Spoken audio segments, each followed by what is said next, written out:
Class 12th mathematics chapter number जो 1 है बच्चों, संबंध एवं फलन। आपने ये चैप्टर क्लास 11 में भी पढ़ा था, अब 12 में भी आया है। ठीक है, तो फलन क्या होता है, ठीक है, ये आज हम पहले जानेंगे। पहले बेसिक सीखेंगे। अगर बेसिक समझ गए ना तो प्रश्नावली बहुत आसान है, नहीं तो प्रश्न आपको रटने पड़ जाएंगे। और बेसिक समझ गए तो प्रश्न एकदम मक्खन की तरह आसान है। तो सबसे पहले बात करेंगे बच्चों फलन। ठीक है, इससे पहले आपने संबंध पढ़ा था और अब हम फलन पढ़ रहे हैं। देखो बच्चों, मैं आपको बताना चाहता हूँ, हर एक फलन संबंध होता है, परंतु हर संबंध फलन नहीं होता। ये कॉपी में नोट करके लिख लो। फलन आते ही आपके मन में आ जाना चाहिए कि संबंध जरूर होगा। बिना संबंध के हम कोई फलन बना ही नहीं सकते और कोई फलन हो ही नहीं सकता। ठीक है, अभी आपको एग्जाम्पल भी मैं दूंगा, टेंशन मत दो। देखो, फलन के लिए मान लेते हैं यदि हमारे पास दो सेट है, ए और बी, दो सेट है, और ये दोनों के दोनों क्या होने चाहिए, अरिक्त समुच्चय। अरिक्त समुच्चय यानी यानी कि इसमें कुछ ना कुछ पद जरूर होंगे। देखो, मैं कोई परिभाषा नहीं दिखाऊंगा, मैं बस आपको चीज़ें समझाऊंगा।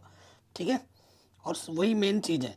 हमारे पास क्या है, ए और बी दो नॉन एम्प्टी सेट है। अरिक्त समुच्चय, अरिक्त का मतलब होता है ए और बी के अंदर कुछ ना कुछ पद अवश्य मौजूद वो हैं, उपस्थित हैं। तो फलन क्या होता है, ठीक है, फलन को हम मैपिंग भी कहेंगे। ठीक है, मैपिंग भी कहते हैं। तो फलन क्या होता है ना, इस ये जो डॉट मैंने लिखा है, ये दो बिंदु, इसे मैपिंग कहा जाता है। और ए से बी में ये जो तीर का निशान है ना, इसका मतलब क्या होता है, एफ एक फलन है, एक मैपिंग है जो कि ए से बी में जा रहा है। और ए से बी में अगर जा रहा है ना, तो इसके बीच कोई ना कोई संबंध जरूर होगा। ठीक है, वो तो प्रश्न जब करोगे तो आपको दिखेगा कि बिना संबंध के तो फलन हो ही नहीं सकता। ठीक है, बिना बिना संबंध के कोई फलन हो ही नहीं सकता।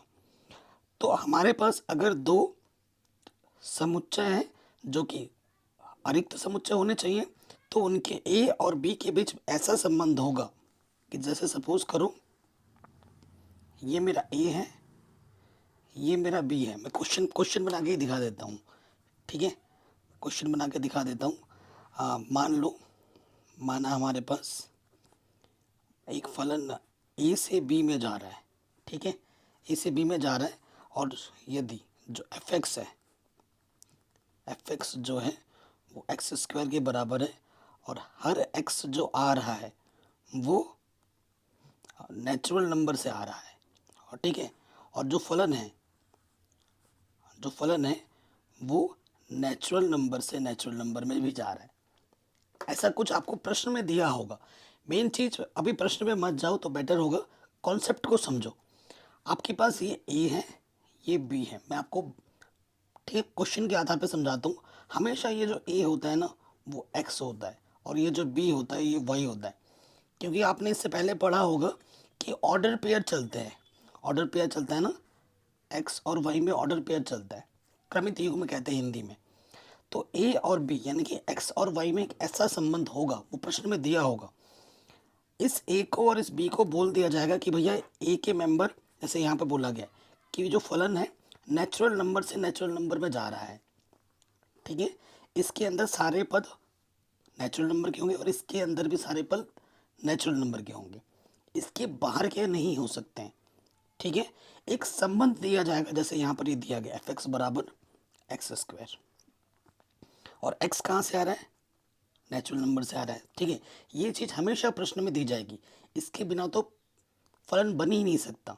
ठीक है, और ए के अंदर के जितने भी अवयव होंगे वो ज़रूर अटैच करेंगे बी के अवयव के साथ। यहाँ एक भी अवयव अगर खाली छूट जाता है तो फलन नहीं होगा। ठीक है, सपोज करो इसमें है 1 2 3 और यहाँ 5 है, तो ठीक है, और 1 का स्क्वायर करेंगे, 1 का स्क्वायर 1, 2 का स्क्वायर करेंगे तो यहाँ पर 4 आ जाएगा, है ना। एक्स के जगह पर 1 रखो, 2 रखो। 3 का स्क्वायर करेंगे तो 3 का वर्ग 9 हो जाएगा। ऐसे 5 का वर्ग करेंगे तो 25। ठीक है, ऐसा है। अगर 4 का अगर कुछ भी नहीं मिलता है तो ये फलन नहीं होगा। जितने भी पद इसके अंदर होंगे ना कुछ अवयव इधर वाले से अटैच जरूर होंगे। अगर एक भी पद खाली छोड़ जाता है यहाँ से, तब वो फलन नहीं हो सकता, तब वो फलन नहीं हो सकता। तो मैं आपको फिर से बता रहा हूँ बच्चों, मेन चीज़ क्या है, हमारे पास ए और बी दो अरिक्त समुच्चय होंगे, ठीक है। ए के सभी अवयव बी से किसी ना किसी रूप में जुड़े हुए होने चाहिए, होंगे, ठीक है। अगर किसी भी पद का छूट जाता है इसमें से, ए में से, तो वो कभी फलन नहीं हो सकता, ठीक है। मैं सिंपल अगर कॉपी में नोट करके लिखना चाहते हैं, यदि ए और बी कोई दो अरिक्त समुच्चय हैं, ठीक है, एफ के द्वारा किसी नियम, ये जो एफ होता है ना, यहाँ एफ से हम दर्शाते हैं, कोई नियम होगा या फिर कोई संबंध होगा, जैसे यहाँ एफ एक्स बराबर एक्स स्क्वायर, ये हमारा एक नियम या फिर ये क्या है, एक संबंध, ये हमेशा प्रश्न में दिया होगा, ये आपको खुद से नहीं बनाना है, ये प्रश्न में दिया होगा। ए का प्रत्येक अवयव दूसरे समुच्चय बी के किसी निश्चित अवयव से जुड़ा हुआ होगा, और इसी एफ को हम क्या कहते हैं, फलन कहते हैं, ठीक है। मैंने पहले ही बोला बच्चों, मैं आपको डेफिनेशन नहीं दिखाऊंगा, मेरा कॉन्सेप्ट है चीज़ों को समझाना, और बोर्ड एग्जाम में क्वेश्चंस आते हैं, डेफिनेशन नहीं आएगी कहीं पर भी, और आगे अगर IIT JEE का एग्ज़ाम भी देने जा रहे हो तो डेफिनेशन कभी नहीं आती है। यहाँ पर चीज़ों को समझना ज़्यादा ज़रूरी है, रटना नहीं है पड़ेगा यहाँ पर, ठीक है, ये चीज़ ध्यान रखिएगा। अब मैं आपको और एक नोट करके लिखवाता हूँ, जैसे आपके पास ये पूछेगा ना, इससे पहले भी है कि डोमेन क्या होता है, कोडोमेन क्या होता है, रेंज क्या होती है, मैं आपके पास समझाता हूँ। सपोज करो ये मेरे पास ए है, ये मेरे पास ए है, ये मेरे पास बी है, ए और बी के बीच में एक फलन जा रहा है, ठीक है। इसके अंदर है ए बी सी डी ई, और यहाँ है 1 2 3 4 5 6, ठीक है। देखिए ए ने मुझे 1 दिया, बी ने मुझे 2 दिया, सी ने मुझे 3 दिया, डी ने मुझे 4 दिया, और ई ने मुझे 5 दिया। तो ये फलन है, क्यों? क्योंकि ए के प्रत्येक अवयव ए बी सी डी ई किसी ना किसी बी के किसी ना किसी अवयव से जुड़ा हुआ है। बी का कोई एलिमेंट खाली रह सकता है, ये बड़ी बात नहीं है, लेकिन ए का कोई अवयव खाली ना रहे। ए का प्रत्येक अवयव बी के किसी न किसी अवयव से जुड़ा हुआ होना चाहिए, तभी वो फलन होगा, अन्यथा वो फलन नहीं होगा, ठीक है बच्चों। अब देखो, मैंने आपको पहले वाले क्लास 11th में भी समझाया था कि ये जो हमारा ये ABCD होता है, ठीक है, इनपुट कहते हैं इसे, आम भाषा में मैं क्या कहता हूँ, इनपुट कहता हूँ। तो ये जो इनपुट है, मैंने कहा था कि जो एक्स हो, ए के एक्स कहते हैं, और ये जो होता है ये वाई होता है, ठीक है। इनपुट का जो कलेक्शन होता है, ये पूरा का पूरा जो ए होता है बच्चों, ये हमारा डोमेन होता है। ये हमारा क्या होता है बच्चों, डोमेन। डोमेन को हिंदी में क्या कहते हैं, प्रांत कहते हैं। अगर आपसे पूछे भैया बताओ डोमेन क्या है, तो आप कहोगे ABCDE। इसे आगे पीछे भी लिख सकते हैं, ऑर्डर से कोई लेना देना नहीं होते हैं, ठीक है। ये मेरा प्रांत है।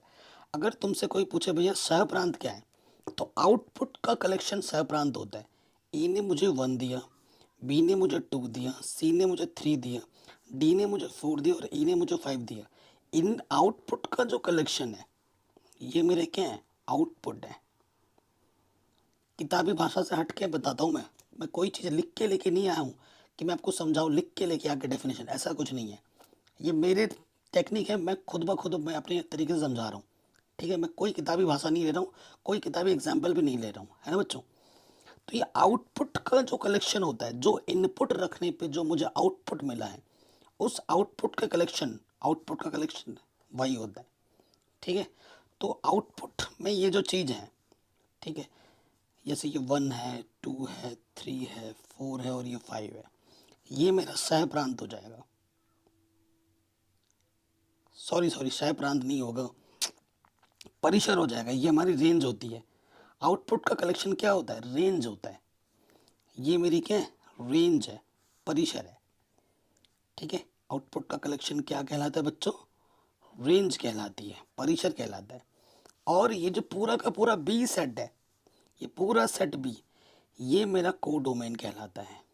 कोडोमेन को अंग्रेजी भाषा ज़्यादा ज़रूरी है, क्योंकि आगे की आसान भी है और आगे की बुक सारी अंग्रेजी में आती हैं। तो मेरे पास जो सह प्रांत होगा बच्चों, 1 2 3 4 5, और ये 6 भी, ठीक है, और जो आउटपुट था वो सिर्फ हमारा रेंज होगा। बताइए बच्चों, यहाँ तक आया कि नहीं? आ गया होगा ना यहाँ तक? ठीक है, अब मैं आपको एक एग्जाम्पल दे रहा हूँ यहाँ पर। ठीक है, एक एग्जाम्पल बना रहा हूँ और आप मुझे बताओगे, पहले तो आप बताओगे ये ए से बी में एक फलन है। ठीक है, इसे मैं नंबर 1 बोल देता हूँ, इसे नंबर 2। ये आप कॉपी में लिख सकते हो। ठीक है, देखो मैंने चित्र बनाया, जैसे यहाँ से 1 2 3 लिखा और यहाँ मैंने लिखा ABC। ठीक है, तो 1 ने मुझे ए दिया और 2 ने मुझे ए दिया और 3 ने मुझे बी दिया। यहाँ पे आ जाओ, 1 2 3, यहाँ लिख देता हूँ ABC। 1 ने मुझे बी दिया, ठीक है, और 2 ने भी मुझे बी दिया और 1 ने मुझे ए दिया। ओके, तो बताइए इनमें से कौन सा फलन है और कौन सा फलन नहीं है? ठीक है, और चलो मान लेते हैं कि 3 ने मुझे सी दिया। ओके, अब यहाँ पर एक आउटपुट, एक छोटा भी नहीं है, सारा कुछ ना कुछ से अटैच है। अब बताइए, है ना, कि इनमें से कौन सा फलन है और कौन सा फलन नहीं है। जितनी चीज़ें ज़रूरी होंगी आपके बोर्ड एग्जाम के लिए उतनी ही बता रहा हूँ मैं, ज़्यादा एक्स्ट्रा नहीं बताऊँगा बच्चों। देखो, 1 मुझे ए दे रहा है, 2 मुझे ए दे रहा है। देखो, 2 या 2 से ज़्यादा इनपुट मुझे सेम आउटपुट दे सकते हैं। ठीक है, और यहाँ पर एक खाली रह सकता है, मैंने अभी बोला था, लेकिन यहाँ कोई खाली नहीं छूटना चाहिए। ठीक है, और 2 या 2 से ज़्यादा इनपुट सेम आउटपुट दे सकते हैं, तो ये फलन होगा। परंतु एक ही इनपुट 2 या 2 से ज़्यादा आउटपुट कभी नहीं दे सकता। 1 मुझे ए दे रहा है और 1 मुझे बी भी दे रहा है और 2 भी मुझे बी दे रहा है। ठीक है, देखो यहाँ देखो, 1 मुझे ए दे रहा है ना, और 1 मुझे बी भी दे रहा है। ठीक है, 1 बी दे सकता है, 2 भी बी दे सकता है, कोई दिक्कत नहीं है। 2 अलग अलग इनपुट मुझे सेम आउटपुट दे सकते हैं, लेकिन एक ही इनपुट 2 आउटपुट कभी नहीं दे सकता, तो ये फलन नहीं है। छोटी मगर काम की बात है ना, ये सब कोई नहीं बताता आपको एक क्वेश्चन से दिए, डायरेक्ट सोच सिखाना शुरू होता है, और ये चीज़ बहुत ज़रूरी है बेसिक्स को स्ट्रॉन्ग करने के लिए। मैं आपसे रिक्वेस्ट करूँगा, एक बार ये समझ जाओगे ना तो मक्खन है एकदम, इससे आसान कुछ भी नहीं है। लेकिन हो सकता है कि आप पहली बार में ना समझो, बट एक बार दोबारा देखना, तिबारा देखना। ठीक है, जैसे मैं समझा रहा हूँ आपको एक ही बार में समझ आ जाना चाहिए। अगर आपने कक्षा 11 की वीडियो देखी तो फट से आ जाएगा, क्योंकि कक्षा 11 में ये चीज़ पढ़ के आए हो। ठीक है, तो ये चीज़ होती है फलन। फलन हम सीख चुके हैं, अब हम पढ़ेंगे फलन के प्रकार। जो भी मैं चीज़ें आपको बताऊंगा समझाऊंगा, वो चित्र की मदद से समझाते हुए चलूँगा। मेरा मानना है कि जब हम चीज़ों को चित्र की मदद से मैं आपको समझाऊंगा, डायग्राम की मदद से समझाऊंगा, तो आप जल्दी समझोगे। ठीक है, और एक स्टार्टिंग में ही मैंने आपको एक नोट लिखवाया था, क्या नोट लिख लेना, कि हर फलन संबंध होता है परंतु हर संबंध फलन नहीं होता। नोट करके लिख लो, क्या पता ये 1 नंबर में बहुविकल्प प्रश्न में आ जाए कि कौन सा कथन सही है, बताइए। ठीक है, नोट करके लिख लेना कि हर एक फलन संबंध होता है परंतु हर संबंध फलन नहीं होता है। ठीक है, अब फलन के प्रकार में आ जाए। देखो बच्चों, मैंने उतने ही टाइप्स लिए हैं जितने आपके बोर्ड एग्जाम के हिसाब से ज़रूरी हैं, है ना। अगर मुझे इसी टॉपिक को पढ़ाना हो तो मैं 4-5 घंटे की लेक्चर बना सकता हूँ, सिर्फ कॉन्सेप्ट पे, बेसिक्स पे बच्चों। लेकिन उतनी चीज़ें आपको नहीं चाहिए, जितनी चाहिए उतनी बता रहा हूँ। पहले आ जाते हैं एकैकी फलन। हिंदी में भी पढ़ते हैं, हिंदी के साथ अंग्रेजी भी। 1-1 मैपिंग, मैं आपको चित्र बना के समझाता हूँ। देखो, यदि हमारे पास जो फलन है वो ए से बी में जा रहा है, ठीक है, ये ए है, ये बी है, ये ए है, ये बी है, और इसके बीच में हमारा ही फलन है। ठीक है, एक ही फलन है। हम मान लेते हैं इसके अंदर क्या है, एक्स है, वाई है, जेड है, ये 1 है, ये 2 है, ये 3 है, ये 4 है। एक्स मुझे 1 दे रहा है, वाई मुझे 2 दे रहा है, और जेड मुझे 4 दे रहा है। अब ये एक ही फलन कैसे है, एक इनपुट एक ही आउटपुट देगा। एक्स मुझे 1 दे रहा है, एक्स मुझे 2 नहीं दे रहा है ना। जब एक इनपुट एक ही आउटपुट दे, और यहाँ कोई छोटा भी नहीं है, तो ऐसे फलन को एकैकी फलन कहते हैं। ऐसे फलन को एकाकी फलन कहते हैं। कोई दिक्कत, कोई परेशानी नहीं है। इसका मैथमेटिकल वे, इस पर देखो, ये जो टॉपिक्स है ना, इस पर ये टॉपिक हो गया और ये टॉपिक, ये क्वेश्चन आएंगे ही आएंगे, मेरी मेरी मेरी मेरा दावा है। ठीक है, तो मैथमेटिकल अप्रोच क्या होता है? मैथमेटिकल अप्रोच ये तो हम समझ गए।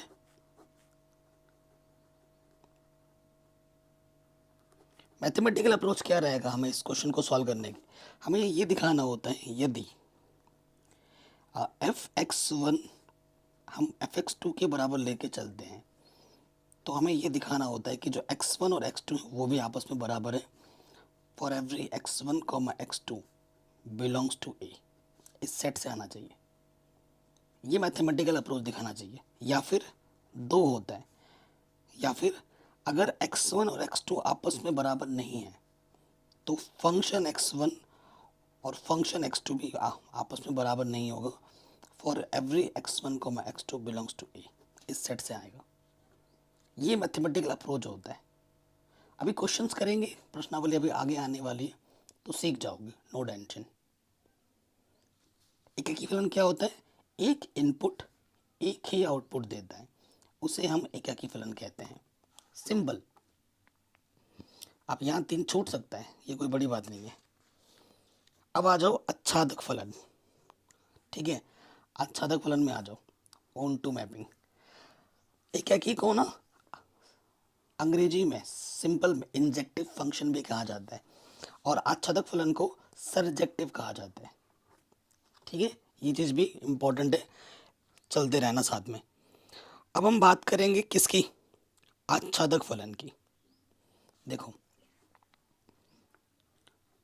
यदि फलन है आपके पास f, ए से बी में जा रहा है, ठीक है, मैं आपको समझाता हूँ आच्छादक फलन क्या होता है।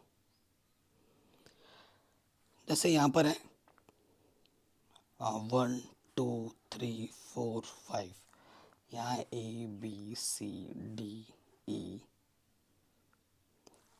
ठीक है, तो देखो ये हमारे पास ए है, ये मेरा बी है, और इसके बीच हमारा क्या लग रहा है? मैपिंग लग रहा है, एफ। ये फंक्शन है।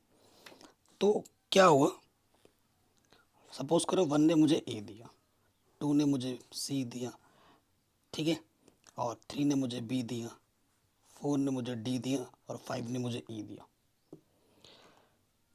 ऐसा फलन, देखो आच्छादक फलन कब होता है? अब कई बच्चों का मिसकंसेप्शन ये होता है कि हर एक एकाकी फलन आच्छादक होता है। ये बच्चों के दिमाग में एक भ्रम बैठ जाता है। ये कोई ज़रूरी नहीं है कि हर एक एकाकी फलन आच्छादक होगा या हर हर एक आच्छादक फलन एकाकी होगा। ये कोई चक्कर नहीं होता है, ये दिमाग से अपने निकाल देना। ठीक है, आच्छादक फलन क्या होता है? देखो, ये इनपुट है, ये आउटपुट है आम भाषा में। तो ठीक है, ये जो देखो, ये चित्रण कहते हैं इसे हिंदी में। हर एक चित्रण का प्रति चित्रण, देखो बी में जितने भी अवयव हैं, ध्यान से सुनना, बी में जितने भी अवयव हैं उन सभी का प्रति चित्रण ए में उपस्थित होना चाहिए।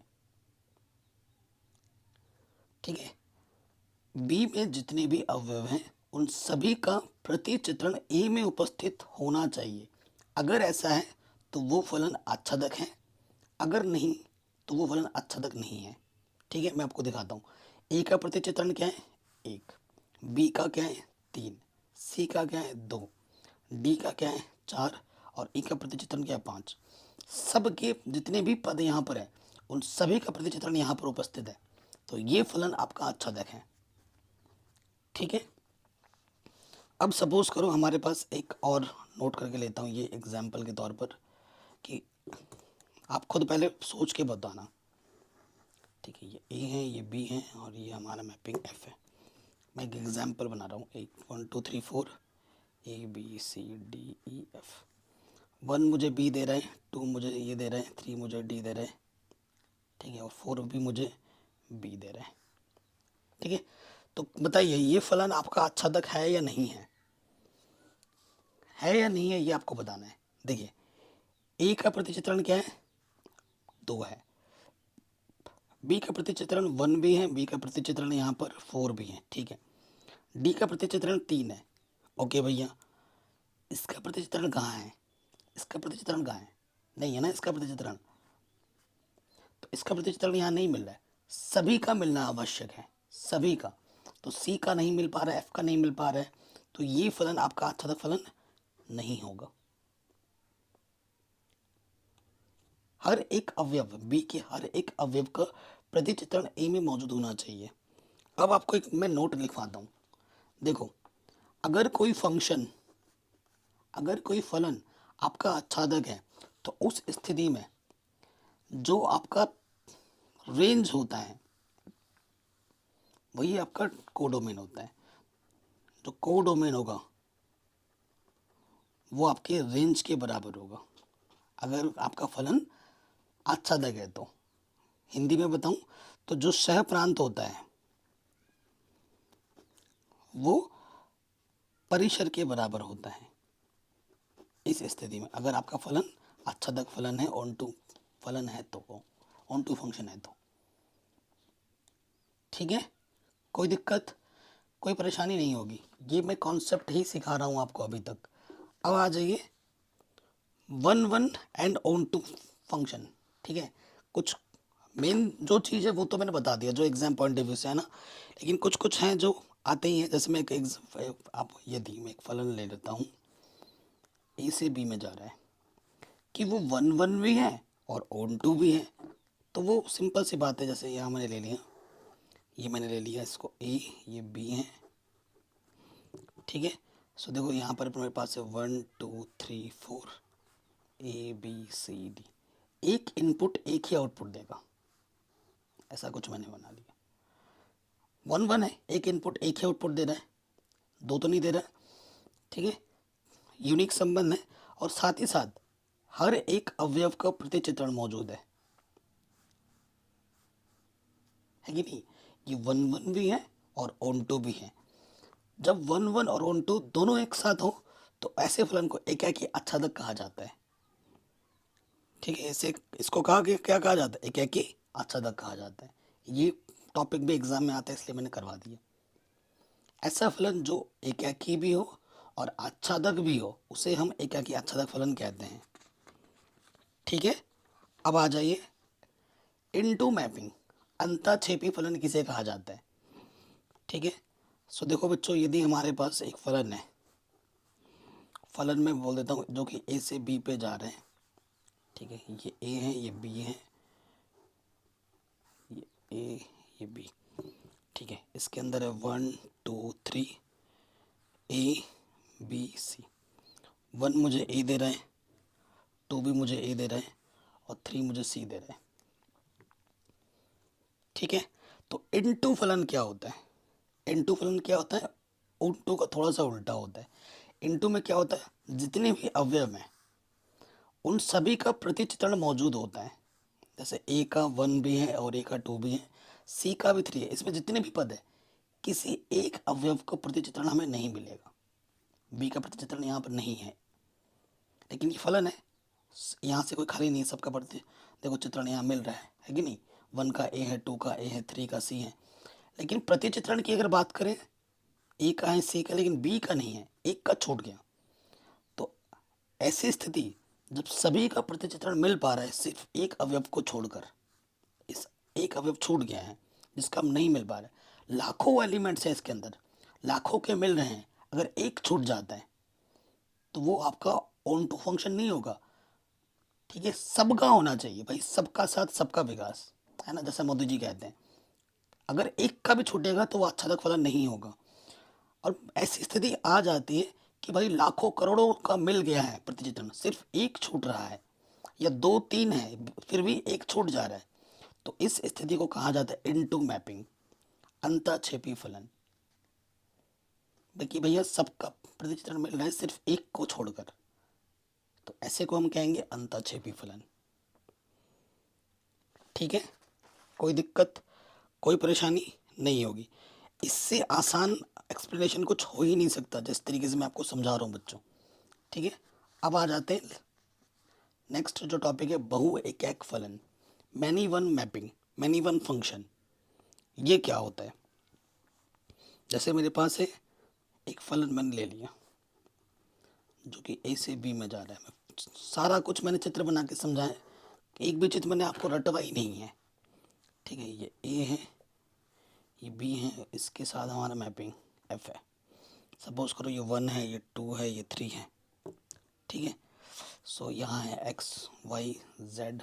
ठीक है, 1 मुझे एक्स दे रहा है, ठीक है, 2 मुझे वाई दे रहा है और 3 मुझे एक्स दे रहा है। ठीक है, देखो हर एक इनपुट यहाँ पर क्या हुआ ना, एक से ज़्यादा इनपुट सेम आउटपुट दे रहा है।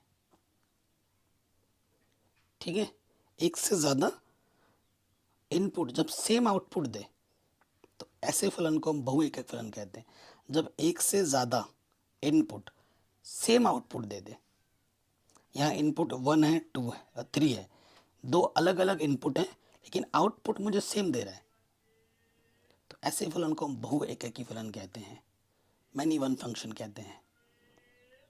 ठीक है, और भी चीज़ें हैं लेकिन वो काम की नहीं है एग्जाम पॉइंट ऑफ व्यू से। तो फलन क्या होता है वो मैंने आपको बताया, फलन कितने प्रकार के होते हैं एग्जाम पॉइंट ऑफ व्यू से वो भी मैंने बता दिया। इतनी चीज़ें अगर आप समझ गए हो ना तो एनसीईआरटी का हर एक क्वेश्चन आपके लिए मक्खन की तरह है, आसान एकदम। ठीक है, तो वीडियो को कर दो लाइक। अब हम शुरू करेंगे एनसीईआरटी एक्सरसाइज प्रश्नावली 1.2। तो क्लास 12th मैथमेटिक्स प्रश्नावली 1.2 हम स्टार्ट कर रहे हैं बच्चों। और ये जो पहला ही क्वेश्चन है वो बहुत इंपॉर्टेंट है। ठीक है, मैं आपको इम्पोर्टेंट भी बताता हुआ चलूँगा। वैसे तो सारे इंपॉर्टेंट होते हैं, कुछ ही क्वेश्चन है, लेकिन जो मोस्ट वेरी वेरी इंपॉर्टेंट है वो भी मैं बताता चलूँगा। पहला क्वेश्चन क्या बोला है, सिद्ध कीजिए कि एफ एक्स आपके पास एक, मैंने हमेशा बोला था आपको एक, ये जो एफ एक्स बराबर 1/x ना ये आपका संबंध है। ठीक है, कि आप क्या इनपुट रखोगे और आपको क्या आउटपुट मिलेगा। ठीक है, आपको हमेशा एक संबंध दिया रहेगा। जो परिभाषित फलन है वो कुछ इस प्रकार से कि आर स्टार से आर स्टार में जा रहा है।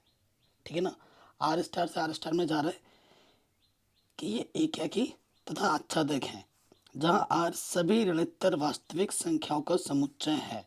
यदि आर स्टार को, ठीक है, एन से बदल दिया जाए जबकि सहप्रांत पूर्ववत आर स्टार ही रहे तो भी क्या यह परिणाम सत्य होगा, ये आपको बताना है।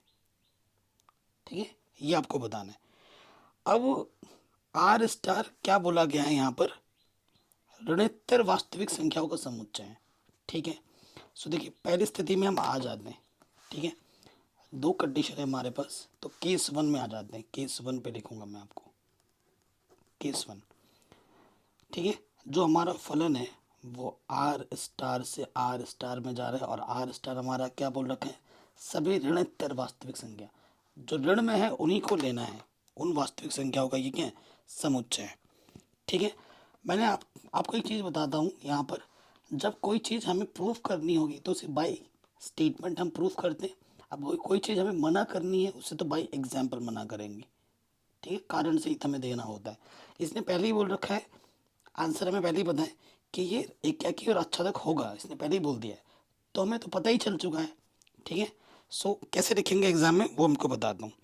पार्ट 1 में यहाँ लिखेंगे एकाकी, एकाकी के लिए, एकाकी के लिए। ठीक है, एकदम सिंपल तरीके से मैं लिखवा रहा हूँ, ये चीज़ फिक्स है। हमें क्या करना होता है मैथमेटिकल अप्रोच में, यदि fx1 बराबर fx2, ठीक है, हमें दिया क्या है, हमें क्या फलन दिया है कि जो fx है बच्चों वो 1/x के बराबर है, ये हमें दे रखा है ऊपर। अब ये हमें मान यहाँ पे रखने हैं fx1, तो ये हो जाएगा 1/x1, x की जगह पर x1 रख दिया और आपके बाद x की जगह पर x2 रखना है। तो गुणा करो, x1 एक कम x1, x2 एक कम x2, यही तो हमें चाहिए था। हम fx1 बराबर fx2 लेके चले थे और हमें x1 को x2 के बराबर दिखाना था। ठीक है, तो ये क्या हो गया, अतः अतः फलन एकाकी है। ठीक है, अतः फलन क्या है, एकाकी है। अगर आपको इसको चित्र में बना के समझाऊं कि सर ये चीज़ है कि आप हमें ज़रा अच्छे से समझाइए, तो देखो बच्चों, अगर मैं चित्र की मदद से समझाना चाहूँ तो देखो, ये आपका ना x होता है और ये आपका y होता है, जो कि y किसके बराबर है, 1/x के बराबर है। ठीक है, एक्स के पास, इसके पास सारे नेगेटिव आर स्टार नंबर है, इसके पास भी आर स्टार नंबर है, और ये एफ है। अगर आप एक्स के स्थान पर माइनस के वन रखें, सारे ऋणात्तर ही रहना है, तो यहाँ माइनस के वन रखोगे तो क्या होगा, ये भी माइनस के वन हो जाएगा। एक्स के जगह पे तुम माइनस के टू रखोगे, ठीक है, तो यहाँ हो जाएगा माइनस के 1/2। ऐसा से ऐसा सिलसिला आपका चलता रहेगा, एक इनपुट एक आउटपुट आपको देता रहेगा, और सारे ऋणात्तर वास्तविक संख्या ही रखनी है। सारे ऋणात्मक वास्तविक संख्या मतलब माइनस के वास्तविक संख्याएं रखनी है, ये प्रश्न में बोला गया। तो देखो, एक इनपुट एक आउटपुट दे रहा है, एक इनपुट एक आउटपुट दे रहा है, तो हमेशा कुछ ना कुछ इनपुट रखेंगे तो कुछ आउटपुट मिलेगा, तो ये फलन क्या होगा, एकाकी होगा। ठीक है, अब आप देखिए, अब आपको क्या चेक करना है आच्छादक के लिए। ठीक है, आच्छादक के लिए मैंने क्या बोला है, आच्छादक क्या होता है कि इसके पास जो भी है, इसके पास जितने भी एलिमेंट होते हैं उन सभी का प्रतिचित्रण यहाँ मौजूद होना चाहिए। जब आप रख के देख रहे थे कि यहाँ मैं कुछ रख रहा हूँ तो यहाँ ज़रूर हो ही रहा है, जैसे -1 का 1 हुआ, -1/2 का -2 हुआ, क्योंकि इसके पास ज़ीरो है ही नहीं, इसके पास ज़ीरो नहीं है ना, ऋणोत्तर वास्तविक बोला है, तो प्लस वाला भी नहीं होगा, ज़ीरो भी नहीं होगा। ठीक है, माइनस वाले ही लेने हैं, तो इस कंडीशन के साथ हो जाएगा। मैथमेटिकल अप्रोच क्या होती है देखो बच्चों, क्योंकि इसको प्रूफ करके लैंग्वेज में लिखना है ना, तो ये स्टेप इम्पॉर्टेंट है।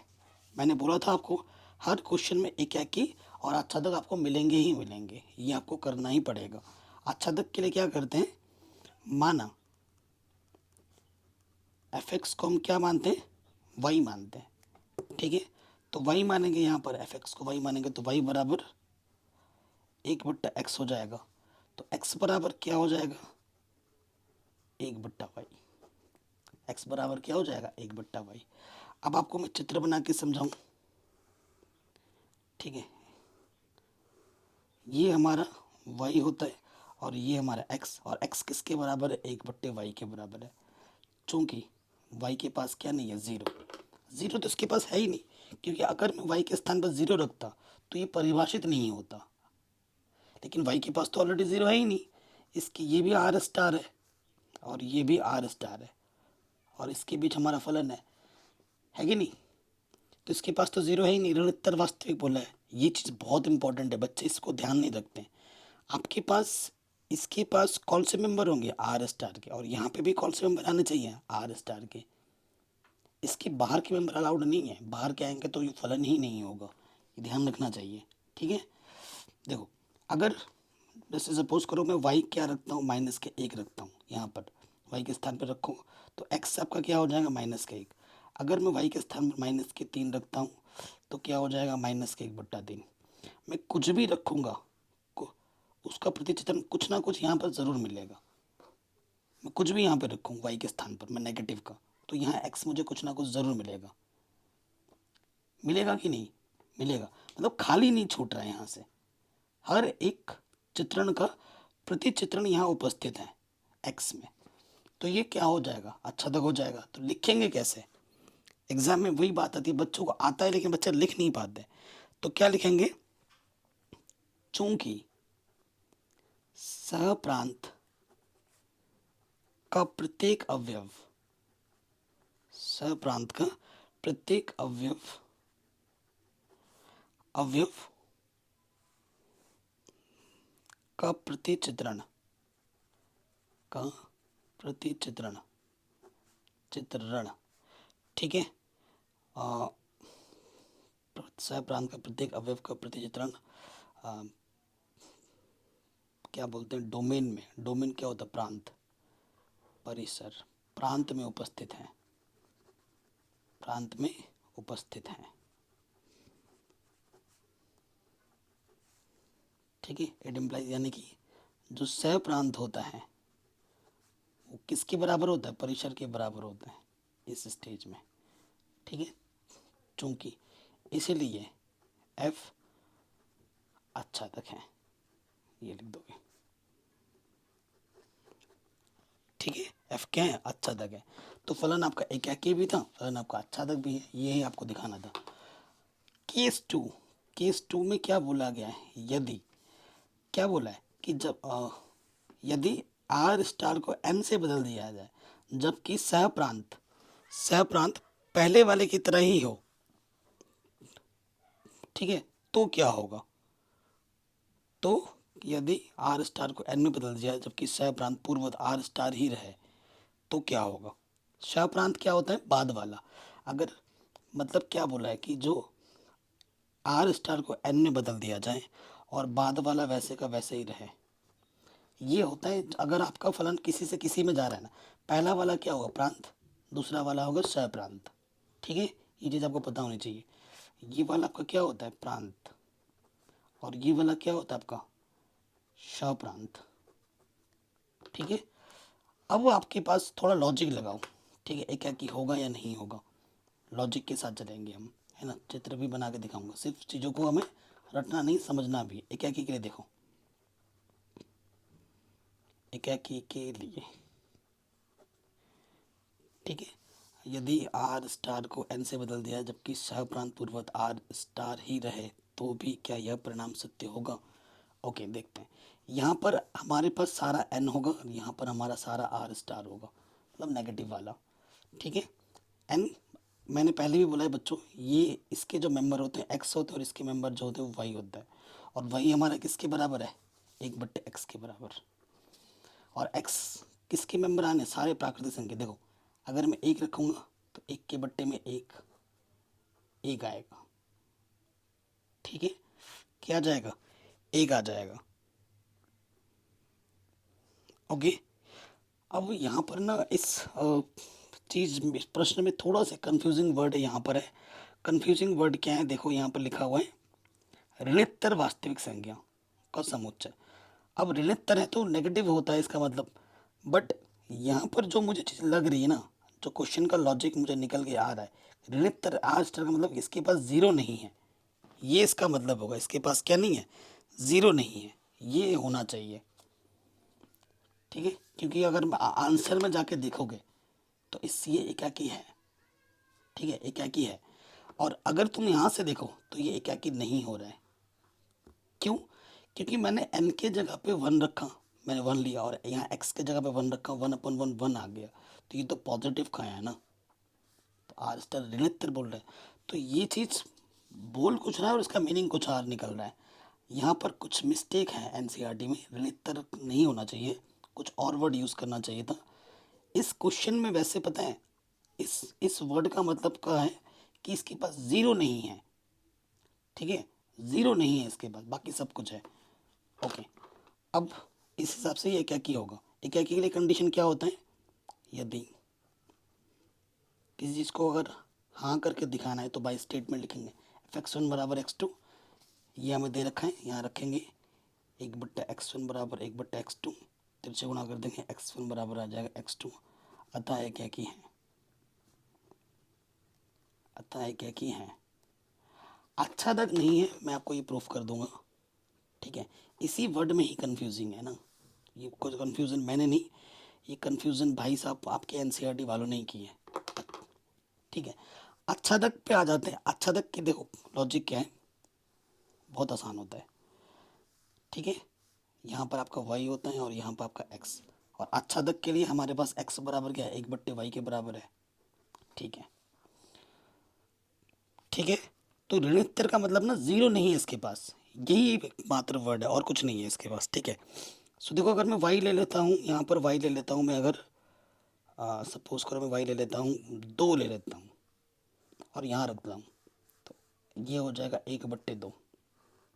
इसके पास एन होना चाहिए और इसके पास आर स्टार, ज़ीरो नहीं ले सकते इसमें, आर स्टार का तो ज़ीरो को छोड़कर बाकी सब कुछ है, ठीक है, ये इसका ही एक मतलब होगा और कुछ नहीं, ठीक है, आर स्टार का। तो मैंने 2 लिया। मैंने, आपको पता है अच्छा तक कब होता है?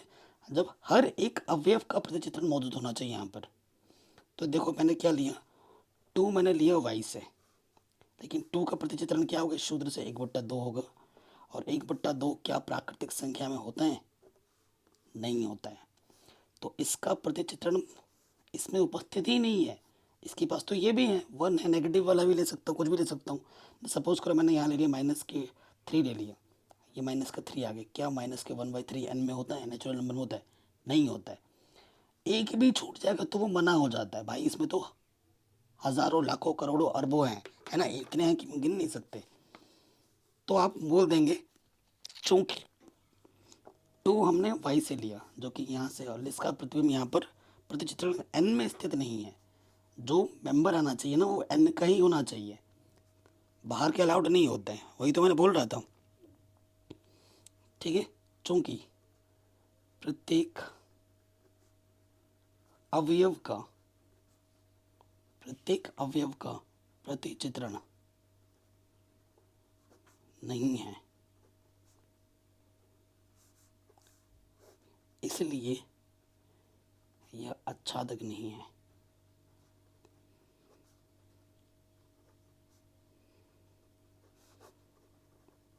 ठीक है, तो इस वर्ड्स का मतलब समझ लीजिए, ऋणात्मक का मतलब क्या होगा इस प्रश्न में, कि जीरो को छोड़कर बाकी सब कुछ पॉजिटिव नेगेटिव। ओके बच्चों, आगे समझ में। मैं आपसे रिक्वेस्ट करूंगा कि कहीं पे डाउट हो वीडियो को दोबारा ज़रूर देखें।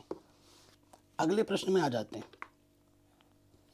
ठीक है, कह रहे निम्नलिखित फलनों के एकाकी और आच्छादी गुणों की जांच कीजिए। एकाकी का मतलब एक एक फलन, है ना, वन वन फंक्शन। आच्छादी का मतलब क्या होता है, ऑन टू फंक्शन। ये चीज़ हमें जांच करनी है। एन से एन में जा रहा है, ठीक है, एन से एन में जाना है, तो ये चीज़ आप तुरंत बोल दोगे कि भैया है कि नहीं है। सबसे पहले आ जाऊँ, मैं कुछ आपको एग्जाम्पल भी दूंगा चित्र की सहायता से। देखो, सबसे पहले हम चेक करेंगे एकाकी। एकाकी हमें चेक करना है। देखो, चित्र भी दूंगा। यदि fx1 बराबर हम fx2 लेते हैं,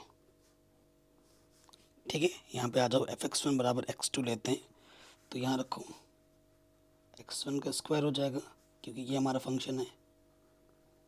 ठीक है, और x की जगह पर x2 रखेंगे तो यहाँ हो जाएगा x2 का वर्ग। ठीक है, दोनों तरफ वर्गमूल लेंगे तो x1 बराबर आ जाएगा x2। तो ये क्या है, एकाकी है। ठीक है, ये एकाकी है। अब आप कहोगे सर कैसे एकाकी है, बड़ी करके दिखाइए हमें, हमें ऐसे पता ही नहीं चल पा रहा है। तो देखो एकाकी कैसे, वो मैं आपको बताता हूँ। यहाँ देखो, चित्र बना के समझाता हूँ।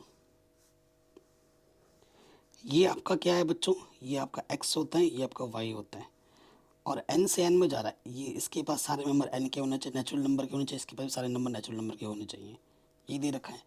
और y हमारे किसके बराबर है, एक्स स्क्वायर के बराबर है। जो भी पद लोग हैं नेचुरल नंबर के होने चाहिए, जैसे 1 2 3। 1 का स्क्वायर करोगे 1 आएगा, 2 का स्क्वायर करोगे 4 आएगा, 3 का स्क्वायर करोगे 9। ठीक है, तो एक इनपुट एक ही आउटपुट दे रहा है। 2 का 4, 3 का 9, 4 का 16 आएगा, ऐसे चलता रहेगा। और ये जो आ रहे हैं वो भी नेचुरल नंबर ही हैं, प्राकृतिक संख्या ही हैं। ठीक है, आगे बात समझ में बच्चों। तो इसी वजह से ये एकाकी है, चित्र से भी समझा दिए। अब आ जाओ आच्छादक के लिए, यहाँ पे भी लिखता हूँ आच्छादक के लिए।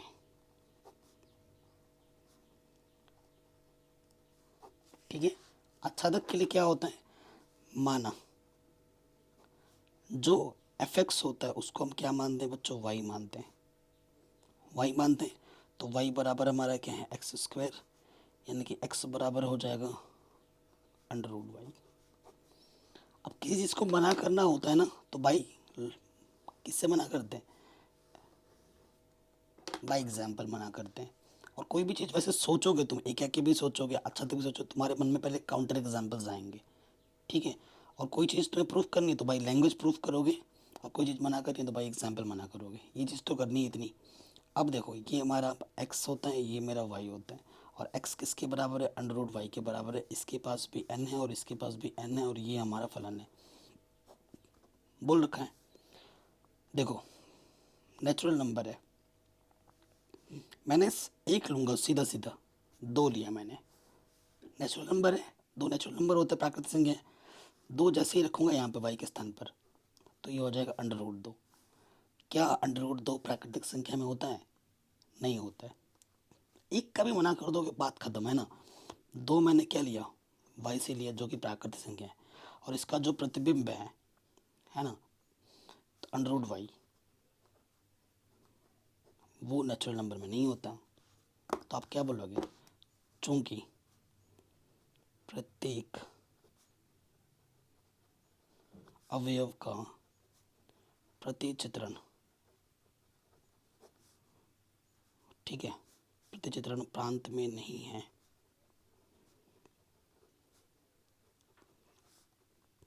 इसलिए जो फलन है वो आच्छादक नहीं है, फलन आच्छादक नहीं है। ठीक है, आ गया। कहीं पे भी दिक्कत हो वीडियो को दोबारा देखें। z से z फलन में आ जाओ। ठीक है, मैं आपको काउंटर एग्जाम्पल देके समझाऊंगा हर एक चीज़। सबसे पहले यहाँ हम चेक करेंगे एक एक की, और फिर यहाँ चेक करेंगे आच्छादक इस तरफ। एक एक को 1 1, आच्छादक को ऑन टू बोलते हैं अंग्रेजी में। देखो z से z यानी कि पूर्णांक से पूर्णांक में जा रहे हैं। ओके, काउंटर एग्जाम्पल्स आपके मन में आना चाहिए। ये x होता है, ये y, z से z में जा रहा है बच्चों फलन। ठीक है ना, सोचो एक क्या की, एक इनपुट एक आउटपुट देगा, है ना। अब आप सोचो, ये आपके पास फंक्शन है, हमेशा संबंध दिया होता है, एक मैंने बोला था फलन के लिए। तो z -1 क्या होता है, पूर्णांक होता है, रखो -1 का स्क्वायर यहाँ x की जगह, बट तो ये 1 आ गया। फिर 1 भी तो z में होता है, 1 का वर्ग करो तो 1 का वर्ग क्या होता है, -1 भी मुझे 1 दे रहा है, 1 भी मुझे 1 दे रहा है, दो इनपुट मुझे सेम आउटपुट दे रहा है। तो ये 1 1 नहीं है, ये क्या है, मैनी 1 है, यानी कि बहु एककी फलन है, ये एककी फलन नहीं है। तो आप वही लिखोगे, चूंकि -1 इज नॉट इक्वल टू 1, परंतु f -1 और f1 मुझे 1 दे रहा है, अतः यह एकाकी नहीं है। एकाकी कब होता, अगर इनपुट अलग है तो आउटपुट दोनों का अलग आना चाहिए था, यहाँ तो आउटपुट सेम आ रहा, अतः यह एकाकी नहीं है। ये क्या है, बहु एकाकी है। ये भी मैं बता देता हूँ कि क्या है, ये बहु एकाकी है, एकाकी फलन नहीं है। काउंटर एग्जाम्पल, जब भी कोई मना करेंगे कोई चीज़, उदाहरण देके मना करना है। आच्छादक पे आ जाओ,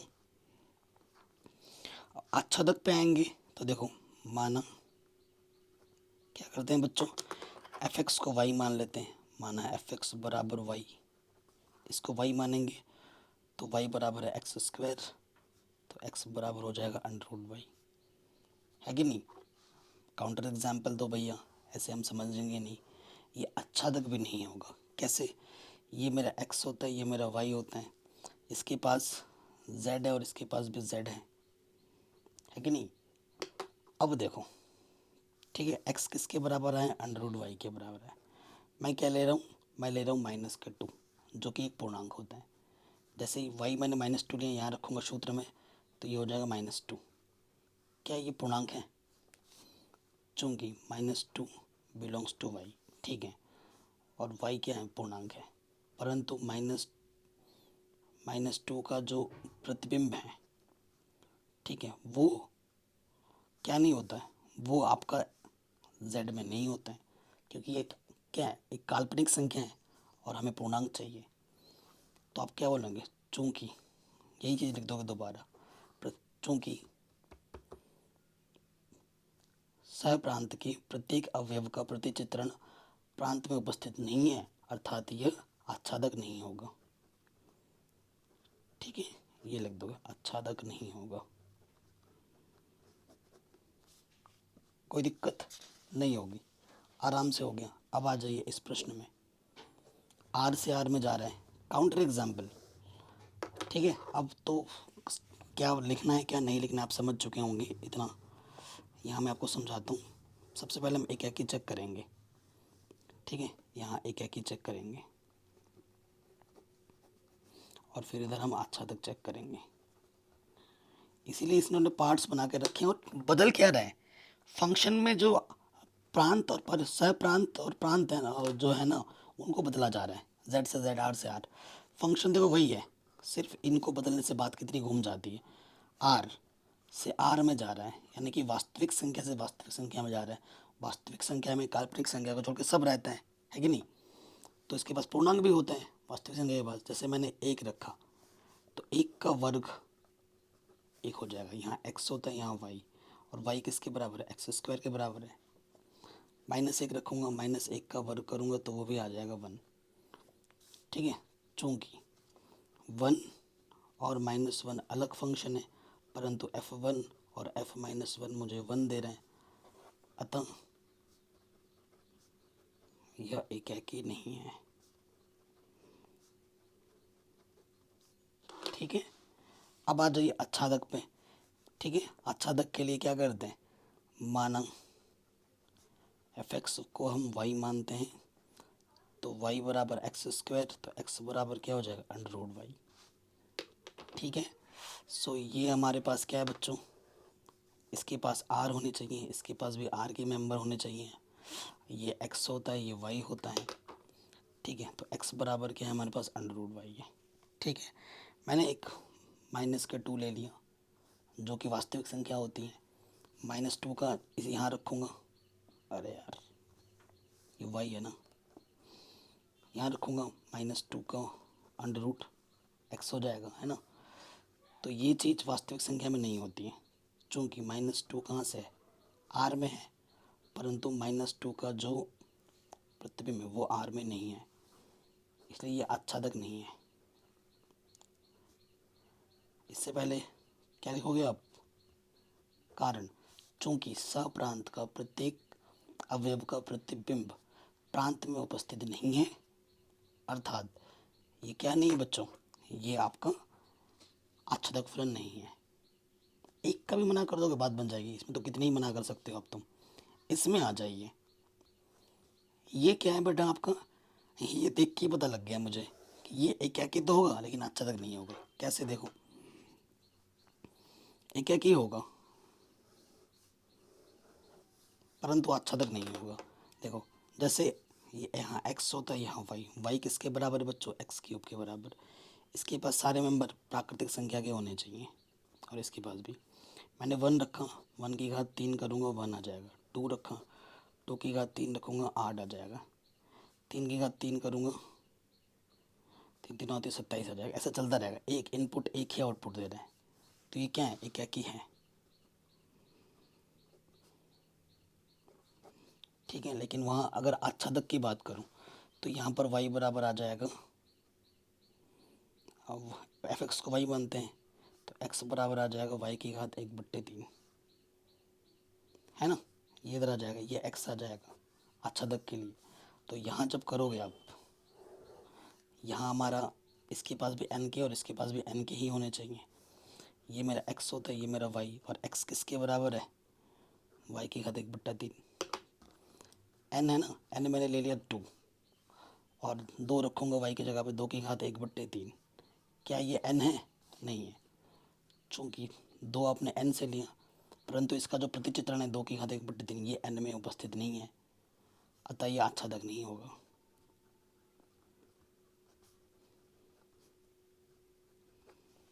है कि नहीं, आ गया। इसका कॉन्सेप्ट आप लिख सकते हो, एकाकी है तो क्या करते हैं, यदि fx1 बराबर fx2, तो हमें क्या दिखाना है, fx ये फंक्शन है हमारे पास, तो यहाँ से हो जाएगा x1 की घात 3 x2 की घात 3। एक बार x की जगह पर x1 रखा, एक बार x की जगह पर x2 रखा, घातों की तुलना कर देंगे, x1 बराबर x2 आ जाएगा, अतः एकाकी है। कोई चीज़ है तो उसे बाई लैंग्वेज लिखते हैं, और कोई चीज़ मना करनी है तो उसे बाई उदाहरण मना करते हैं। आराम से हो गया, है कि नहीं। सेम चीज़ सेम क्वेश्चन, अब की बार देखो ये z से z कर दिया गया। एकाकी तो होगा या नहीं होगा वो बताना है आपको। देखो बच्चों, एकाकी है या नहीं है, ये देखिए, ये थर्ड पार्ट है। बताओ बच्चों, एकाकी होगा या नहीं होगा, थोड़ा सा पॉज लेके बताऊँ, एकाकी होगा या नहीं होगा। देखिए सबसे पहले मैं आपको कारण देता हूँ, मना करता हूँ कि एकाकी है और क्यों नहीं है। देखिए सबसे पहले यहाँ पे आ जाइए, अगर मैं 1 रखता हूँ ठीक है, z है, इसके पास भी z है, और ये x होता है, ये y किसके बराबर है, एक्स क्यूब के बराबर है ना। तो अगर मैं 1 रखूँगा तो 1 की घात 3 मुझे 1 मिलेगा, माइनस के 1 रखूँगा, -1 की घात 3 मुझे -1 मिलेगा। तो एक इनपुट अलग आउटपुट दे रहा है, हर एक इनपुट अलग अलग आउटपुट दे रहा है। तो ये क्या की है, और मना लिखने का तरीका क्या होता है, यदि fx1 बराबर fx2, तो यहाँ से क्या हो जाएगा, x1 की घात 3 बराबर हो जाएगी x2 की घात 3, घातों की तुलना कर देंगे तो x1 बराबर हो जाएगा x2 के। अतः ये क्या हो जाएगा, एक एक ही हो जाएगा, ये 1 1 फंक्शन हो जाएगा आपका। एक एक ही तो ये नहीं है, ठीक है, एक एक ही तो है, मतलब अब बताओ बच्चों, क्या ये आपका अच्छा तक होगा, नहीं होगा, है कि नहीं।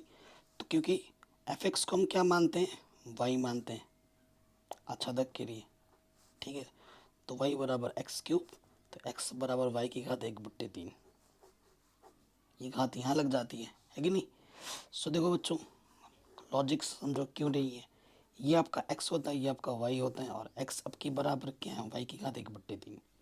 इसके पास z है, इसके पास भी z के मेंबर है कि नहीं।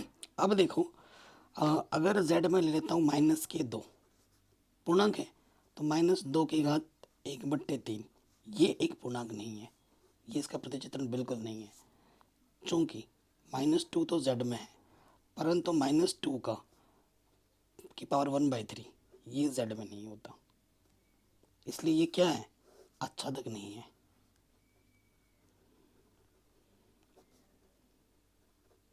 ठीक है, आ गया बच्चों समझ में, कोई दिक्कत कोई परेशानी नहीं होगी, ये प्रश्न आपका आराम से बन गया। आगे बढ़ते हैं अगले प्रश्न में। अगला प्रश्न आपसे ये बोल रहे हैं, काफ़ी शानदार जानदार प्रश्न है, कई लोग तो आपको इस प्रश्न को रटवाएंगे, ठीक है, लेकिन ये प्रश्न बहुत इजी वे में आपको समझाऊंगा मैं। सिद्ध कीजिए कि ये जो फंक्शन है आपके पास fx बराबर, ये बड़ा वाला ब्रैकेट के अंदर लिखा हुआ है, जब भी बड़ा वाला ब्रैकेट लगा होता है इसे हम कहते हैं महत्तम पूर्णांक फलन, अंग्रेजी में कहते हैं ग्रेटेस्ट इंटीजर फंक्शन। ये जो ग्रेटेस्ट इंटीजर फंक्शन है महत्तम पूर्णांक फलन, और जो फलन हमारा जा रहा है वो r से r यानी कि वास्तविक संख्या से वास्तविक संख्या में जा रहा है, ना तो एक ही है और ना ही आच्छादक। ठीक है, बोल दिया है क्वेश्चन ने, आंसर तो पता ही है पहले से, लेकिन जब मना करना होता है तो भाई एग्जाम्पल मना करना होता है। अब देखो मैं आपको समझाता हूँ एक क्या कि क्यों नहीं है।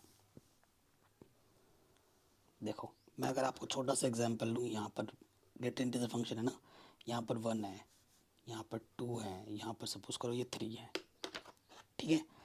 तो 1.1, अब सपोज करो मान लेते हैं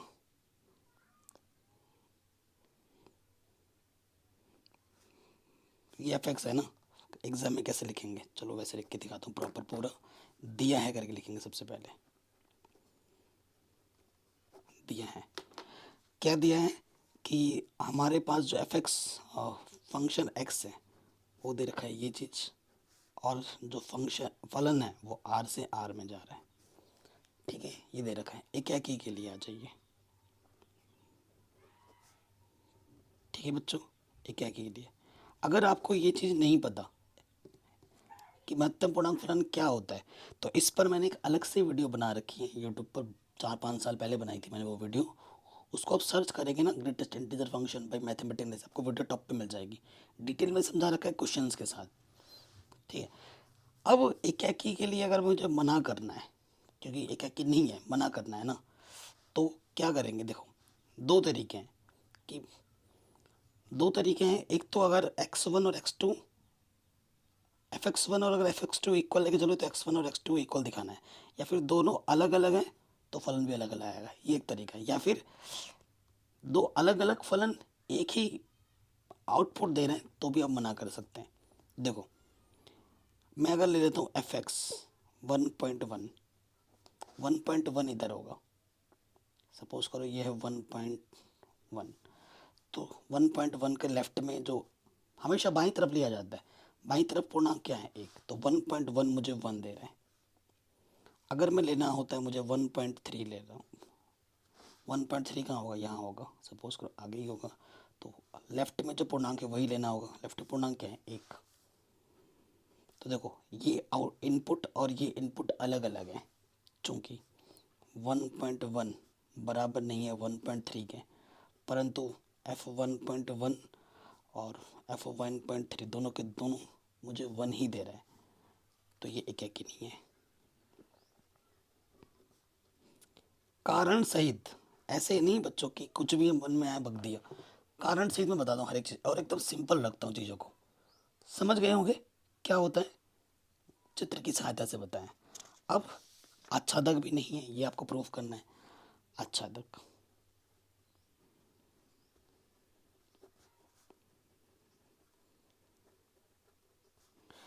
आच्छादक के लिए क्या होता है बच्चों, कि हमें बस ये दिखा देना है कि जो सह प्रांत है और जो परिसर है वो बराबर नहीं है, तो बात बन जाएगी। ठीक है, तो हम क्या करेंगे, माना या प्रांत में कोई भी एक मेंबर एक्स जो ले लेते हैं, जो कि आर से आ रहा है, क्योंकि आर से आर में जा रहा है, ये प्रांत होता है। ठीक है, का प्रतिबिंब, प्रतिबिंब हमेशा महत्तम पूर्णांक फलन है, तो इसका जो प्रतिबिंब मिलेगा वो हमेशा क्या मिलेगा, पूर्णांक होगा।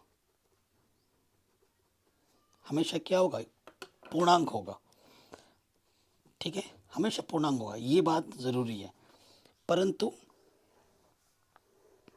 इसके पास तो पूरा आर है, इसके पास भी पूरा आर है, यानी कि इस देखो आर का मतलब वास्तविक संख्या, इसके पास पूर्णांक है, नेचुरल नंबर है, होल नंबर है, रैशनल नंबर है, बहुत सारे नंबर्स हैं इसके पास। ठीक है, इसके पास भी वही सब चीज़ें हैं, और भी चीज़ें हैं। ठीक है, ये आपका एक्स होता है, ये आपका वाई होता है। तो इसमें जो भी चीज़ है, इसका जो अटैचमेंट होगा वो सिर्फ पूर्णांक के साथ ही होगा। वो सिर्फ किसके साथ होगा, पूर्णांक के साथ ही होगा, है कि नहीं। बचा रहो इनका क्या होगा, ये जो ठीक है, ये जो बाकी संख्याएं हैं, ये जो रैशनल नंबर है, होल नंबर है, नेचुरल नंबर है, इन बेचारों को क्या है, और जो इरेशनल नंबर है आई, है ना, आई का भी इसके साथ हो जाएगा। इरेशनल नंबर ना, अपरिमेय संख्या, ये सब तो छूट जाएंगे, क्योंकि कुछ भी रखो, देखो जैसे मैंने अभी 1.1 रखा था तो मुझे पूर्णांक ही मिलेगा, कुछ भी रखो पूर्णांक से ही मिलता है इसमें। तो इसका जो अटैचमेंट है वो सिर्फ पूर्णांक के साथ है, बेचारे ये सब तो छूट गए, क्योंकि क्योंकि रियल नंबर के पास बाकी सब कुछ होता है। ठीक है ना, सब कुछ होता है काल्पनिक संख्या को छोड़कर, तो ये सब बेचारे तो छूट गए। तो अटैचमेंट तो सिर्फ जेड का ही हुआ, बाकी सभी संख्याओं का प्रतिबिंब मिलेगा ही नहीं यहाँ पर, है कि नहीं। एक का छूट जाए तो अच्छा लग नहीं, तो यहाँ तो इतने सारे नंबर हैं, है कि नहीं, ये सारे छूट जाएंगे, तो ये आपका क्या नहीं होगा, आच्छादक नहीं होगा। कारण दे दिया मैंने बच्चों, तो आप क्या लिखोगे, चूंकि सप्रांत का, सप्रांत के प्रत्येक अवयव का प्रतिचित्रण प्रांत में नहीं है, अतः फलन आच्छादक नहीं है।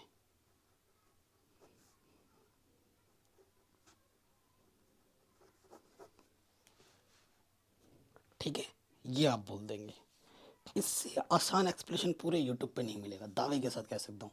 ठीक है, तो आप किसी भी चीज़ में थोड़ा डाउट हो, दिक्कत हो, वीडियो को दोबारा देखिए। अगले आसान से प्रश्न में आ जाते हैं। हमसे क्या बोला जा रहा है, सिद्ध कीजिए एफ एक्स बराबर दे रखा है मॉडुलस एक्स। मॉडुलस क्या होता है, नेगेटिव का बाहर आके पॉजिटिव, पॉजिटिव का भी बाहर आके पॉजिटिव, द्वारा प्रदत्त मापांक फलन मॉडुलस फंक्शन कहते हैं अंग्रेजी में। फंक्शन जो जा रहा है वो आर से आर में जा रहा है, ना तो एक ही है ना आच्छादक है। बाई एग्जाम्पल मना करेंगे हम, है ना। सबसे पहले हम यहाँ आ जाते हैं एक ही, और यहाँ आच्छादक। ठीक है, सबसे पहले हमारे पास जो फलन है वो आर से आर में जा रहा है, इसके पास सारे आर के मेंबर होने चाहिए, ठीक है ना, सभी हो जाते हैं, ये एक्स होता है, ये वाई होता है, और वाई जो है वो मॉडुलस एक्स के बराबर है, ये दे रखा है, सिंपल सी बात है। आर है, आर के पास वन होगा, वन रखोगे, वन का मॉडुलस वन होता है, आर के पास माइनस वन भी है, तो माइनस वन का मॉडुलस क्या होता है, वन होता है। यहाँ पे देखो, चूंकि वन और माइनस वन आपस में बराबर नहीं है, परंतु जो एफ वन है और जो एफ माइनस वन है वो वन दे रहा है, दो अलग अलग इनपुट सेम आउटपुट दे रहे हैं, अतः यह एक ही नहीं है।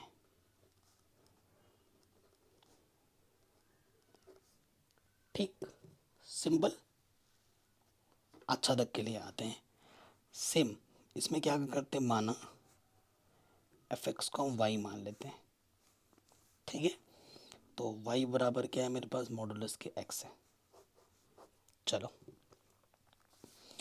देखिए, ये चीज़ है, ये चीज़ है, और ना ही ये अच्छा तक है, ठीक, ये चीज़ हमें दिखानी है। अब जैसे अगर मैं बताऊं, ये मेरा होता है x और ये मेरा होता है y, ठीक है, और प्रश्न में ये बोल रहा है इसके पास r है और इसके पास भी r है, ठीक, और y किसके बराबर है, y मॉडुलस x के बराबर है। मॉडुलस x का मतलब समझते हैं ना, y किसके बराबर है, x के बराबर है, मॉडुलस x मतलब इस कुछ भी रखोगे वो पॉजिटिव हो जाएगा, और r के पास क्या होते हैं, सारी संख्याएं होती हैं, पॉजिटिव वाले भी होते हैं और नेगेटिव वाले भी होते हैं, तो इसके पास तो इस चिन्ह के पॉजिटिव वालों का ही प्रतिबिंब यहाँ पर मिलेगा, बेचारे नेगेटिव वाले तो छूट जाएंगे हमेशा। छूटेंगे कि नहीं छूटेंगे, बिल्कुल छूटेंगे। देखिए y बराबर x पॉजिटिव है ना, इसके पास जितने भी आप कुछ भी रखोगे अटैचमेंट सिर्फ पॉजिटिव वालों के साथ होगा।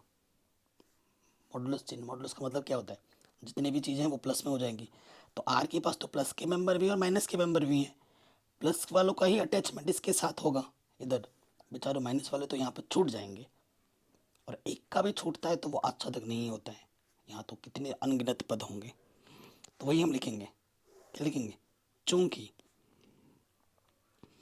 शह प्रांत की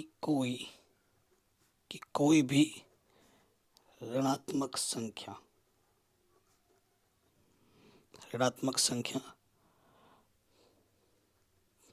प्रांत में प्रतिचित्रण नहीं देगा, ठीक है, इसलिए f आच्छादक नहीं है।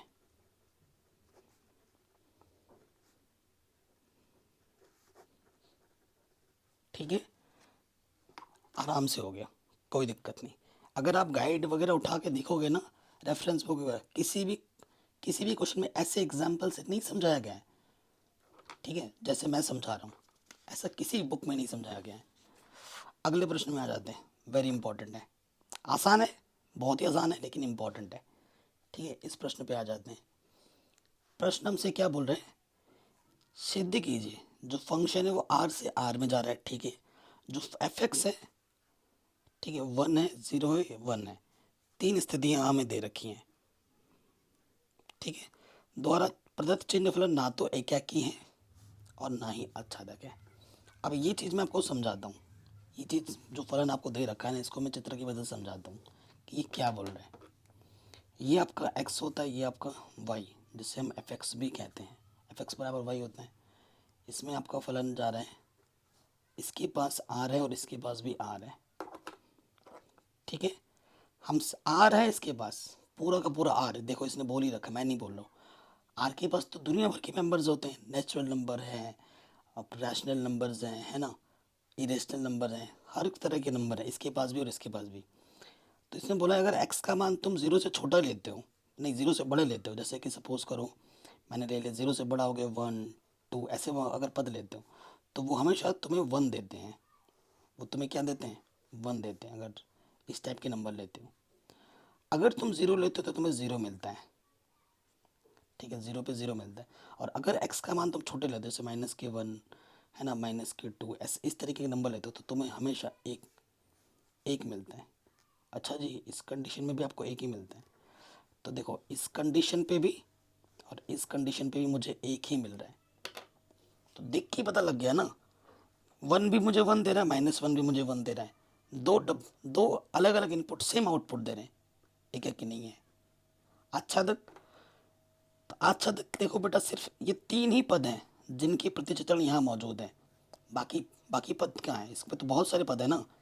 इसके पास और भी पद हैं, जैसे कि मैं अगर लिखूँ √3 है, -2 है, 4 है, ये सब पद इनका तो छूट गया, ये भी चारों का तो छूट गया। ऐसे तो लाखों अनगिनत पद हैं, सिर्फ इन 3 का ही प्रतिचित्रण इधर मौजूद है, बाकी ये सब तो छूटे गए। क्योंकि आर है ना, आर के पास प्राकृतिक संख्या है, अपरिमेय संख्या है, पूर्णांक है ना, दुनिया भर की संख्या है। तो उन सभी संख्याओं में से सिर्फ 3 का ही प्रतिचित्रण इधर हो पा रहा है, बाकी सबका छूट जा रहा है। एक का भी छूटता है तो अच्छा तक नहीं होगा, यहाँ तो अनगिनत पद छूट जा रहे हैं, इसलिए अच्छा तक नहीं होगा। ठीक है, समझ गए कॉन्सेप्ट? तो सबसे पहले आ जाते हैं एकाकी के लिए।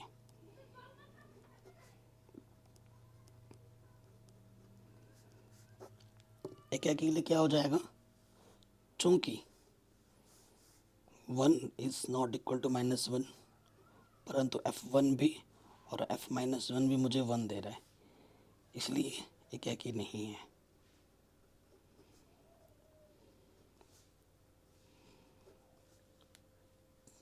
ठीक है, अब आ जाओ आच्छादक के लिए।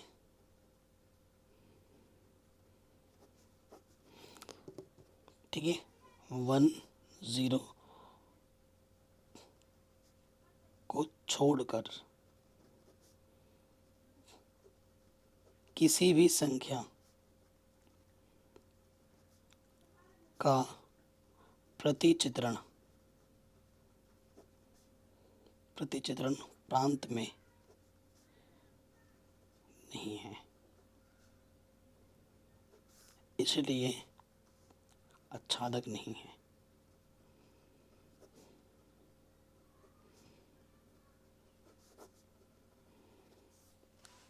ठीक, समझ गए बच्चों? आप लोग आराम से समझ गए होंगे। आगे आते नेक्स्ट प्रश्न में, जो कि बहुत ही आसान है, मोस्ट इम्पॉर्टेंट भी है। ये छठा क्वेश्चन और इसके बाद एक क्वेश्चन और आएगा, सातवां क्वेश्चन तो बहुत ही ज़्यादा इम्पॉर्टेंट है, वेरी वेरी वेरी इम्पॉर्टेंट। ठीक है, अभी आएगा सातवां, पहले छठा करेंगे। छठा प्रश्न बहुत आसान भी है, इम्पोर्टेंट तो लेकिन आसान है। आपके पास ये ए है, ये बी है, फलन आपको दे रखा है, तो लिखेंगे एग्जाम में, जैसे ए आपके पास है 1 2 3, बी आपके पास है 4 5 6 7, और फलन जो दे रखा है, एक मुझे 4 दे रहे हैं, 2 मुझे 5, 3 मुझे 6। एक फलन है, सिद्ध कीजिए कि एफ एकाकी है, ये आपको बताना है। सो देखो, इसका मतलब क्या होता है, ये ए है, ये बी है। ठीक है, तो 1 मुझे क्या दे रहा है? 4, 2 मुझे क्या दे रहा है? 5, और 3 मुझे दे रहा है 6। एक के पास है 1 2 3 1 2 3 सारा, और इसके वजह 4 5 6 और एक 7 भी है। ठीक है, एक इनपुट एक आउटपुट दे रहे हैं, बिल्कुल दे रहे हैं। कोई छोटा है क्या? नहीं छोटा। चूंकि लिखेंगे कैसे, है ना, चूंकि लिखेंगे ए के प्रत्येक अवयव का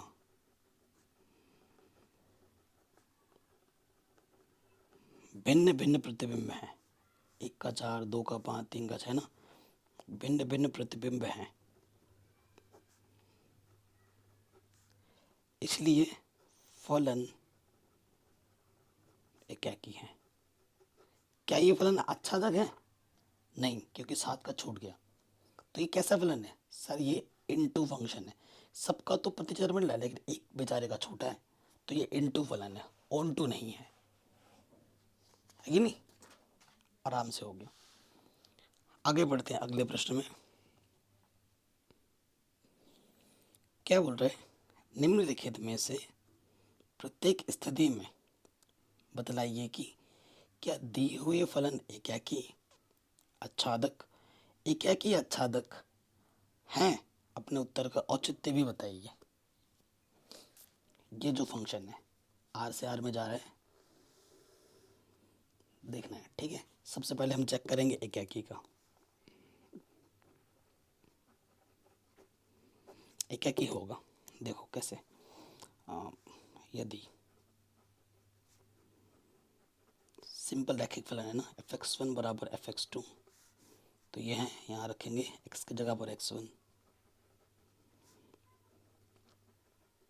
3 से 3 कटा, माइनस के 4x1 बराबर माइनस के 4x2, -4 से -4 कटा, x1 बराबर x2।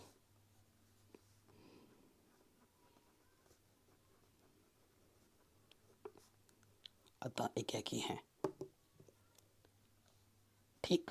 नेक्स्ट पे आ जाओ आच्छादक के लिए।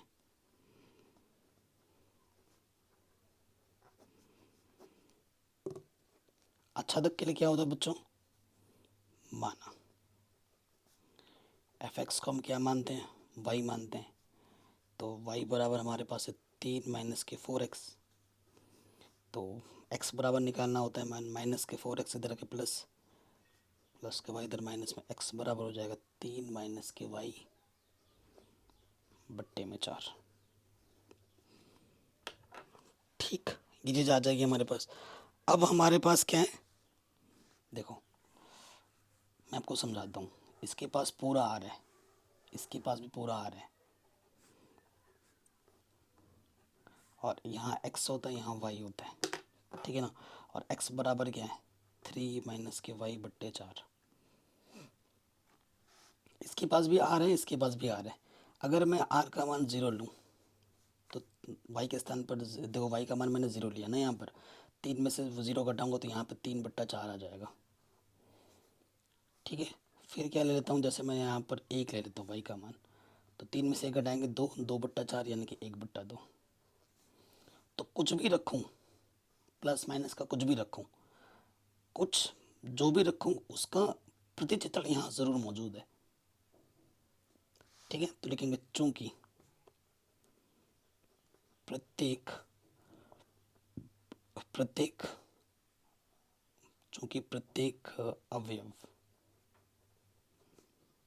किसका? सप्रांत का, अवयव का प्रतिचित्रण प्रांत में स्थित है,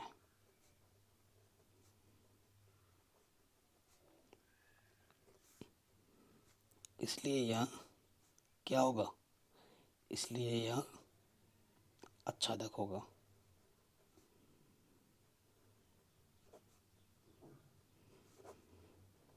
तो ये एकाकी भी हैं और आच्छादक भी हैं,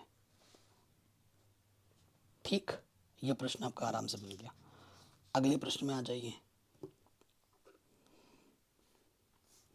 क्या ये एकाकी और आच्छादक है? ये आपको बताना है। एकाकी नहीं है, मैं देख के बता सकता हूँ, क्योंकि यहाँ x² आ गया ना, इसी वजह से मैंने बोल दिया कि यहाँ एकाकी नहीं है। कैसे? यहाँ देखो, मैं बाई एग्जाम्पल लेके मना करूँगा, ठीक है। इसके पास r है, इसके पास भी r है, ये x है, ये y किसके बराबर है? 1 + x² के बराबर। अगर x की जगह पे मैं माइनस के 1 लेता हूँ, रखो यहाँ पर 1 तो ऑलरेडी है,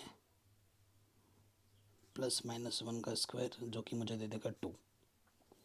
मैं 1 रखता हूँ अब x की जगह पर, तो ये भी आ जाएगा 2। दो डिफरेंट इनपुट सेम आउटपुट दे रहे हैं, -1 और 1 इक्वल नहीं है, बट f-1 और f1 दोनों के दोनों 2 दे रहे हैं, इसलिए यह एकाकी नहीं है।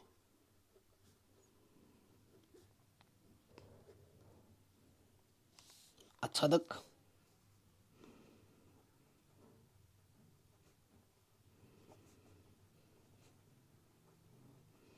आच्छादक के लिए क्या करते हैं बच्चों, माना एफ एक्स को हम क्या मानते हैं, वाई, तो वाई बराबर क्या हो जाएगा, 1 + x², तो एक्स स्क्वायर बराबर हो जाएगा y-1, तो x बराबर हो जाएगा √y-1। ठीक, अब देखिए बच्चों, आच्छादक नहीं होगा ये, कैसे, ये मेरा x है, ये मेरा y, इसके पास भी r के मेंबर है, इसके पास भी r के मेंबर, ठीक है। सो देखो x बराबर क्या है मेरे पास, √y-1।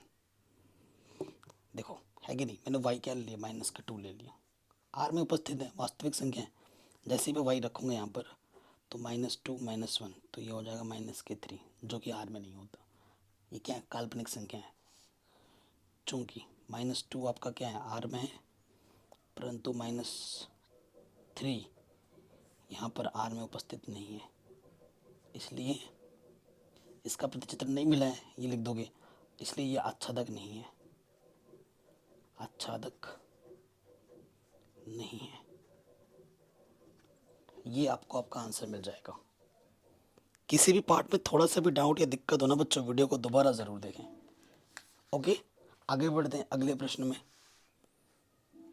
कह रहे मान लीजिए ए तथा बी दो समुच्चय हैं, सिद्ध कीजिए कि जो एफ है ए क्रॉस बी से बी क्रॉस ए में जा रहा है, और इस प्रकार है कि जो एफ ए बी है ना वो बी ए के बराबर है, एक एकाकी आच्छादित फलन है। तो प्रश्न में ऑलरेडी बोल दिया है इसने, उत्तर आपको पता है, एकाकी आच्छादित आपको सिद्ध करना है, ठीक है। सो सोल्यूशन पे आ जाऊँ, हमें आंसर तो पहले ही पता चल चुका है, एकाकी, एकाकी के लिए, ठीक है ना, डबल फंक्शन के फॉर्म में, तो मान लेंगे, माना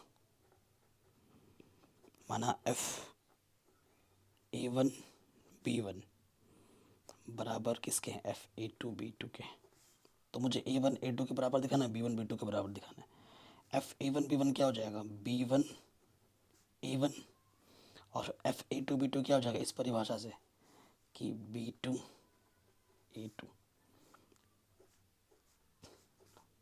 निर्देशांक की तुलना कर देंगे तो B1 आ जाएगा B2 के बराबर और A1 आ जाएगा A2 के बराबर, यही तो हमें चाहिए था, अतः यह एकाकी है।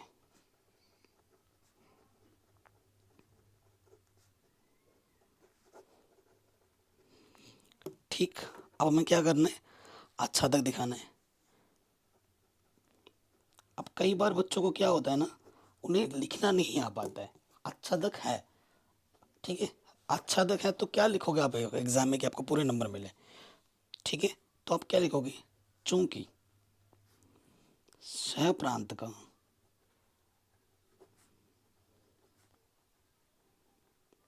प्रत्येक अवयव, क्योंकि आच्छादक है उसने पहले ही बोल दिया, प्रत्येक अवयव का प्रतिचित्रण, ठीक है, प्रतिचित्रण प्रांत में उपस्थित है,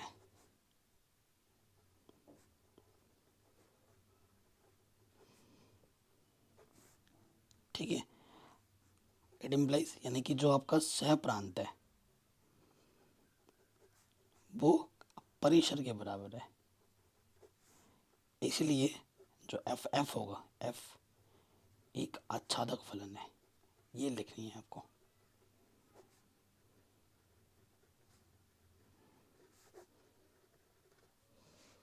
ये आपको आपका उत्तर आराम से मिल जाएगा, कोई दिक्कत नहीं होगी। जो अगला प्रश्न है बच्चों वो वेरी वेरी इंपॉर्टेंट है, आसान है, लेकिन बोर्ड एग्जाम में कई बार पूछा गया है रिपीटली। हमें क्या दे रखा है कि मान लीजिए कि एन जो है बिलोंग कर रहे हैं एन में, एन क्या होता है, प्राकृतिक संख्या का समुच्चय, और एफ एक्स हमें इस तरीके से, एफ एक्स नहीं यहाँ पर एफ एन है, ठीक है, एफ एन क्या है, ये चीज़ दे रखा है कि n+1/2, यदि n विषम संख्या है ये लेना है, और अगर सम है तो ये लेना है। द्वारा परिभाषित एक फलन n से n में जा रहा है, प्राकृतिक संख्या से प्राकृतिक संख्या में जा रहा है, बतलाइए कि क्या फलन f एकाकी आच्छादक है। अपने उत्तर का औचित्य भी बतलाइए, मतलब कारण सहित बताना है तो क्यों है, नहीं है तो क्यों नहीं है।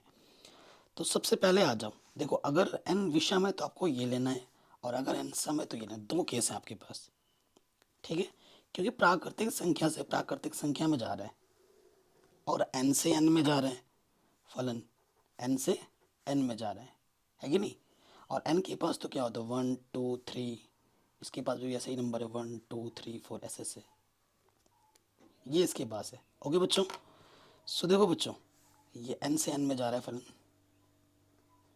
तो सबसे पहले हम चेक करेंगे एक एक के लिए, ठीक है। दो फलन है तो हमें ढूंढना पड़ेगा कि भैया ये है या नहीं है। देखो पहले यदि यदि एन विषम है, ठीक है, अगर एन विषम है, जैसे मैंने मान लिया कि एन की जगह पर 1 ले लिया मैंने, ये वाली कंडीशन है, तो एफ एन क्या होगा, एफ एन क्या हो जाएगा, जैसे ये वाला फलन आएगा एफ एन आ जाएगा n+1/2, यानी कि एन की जगह पर 1 रखूँ, 2/2, 2 एकम 2, ठीक है। विषम के केस में 1 मिला। यदि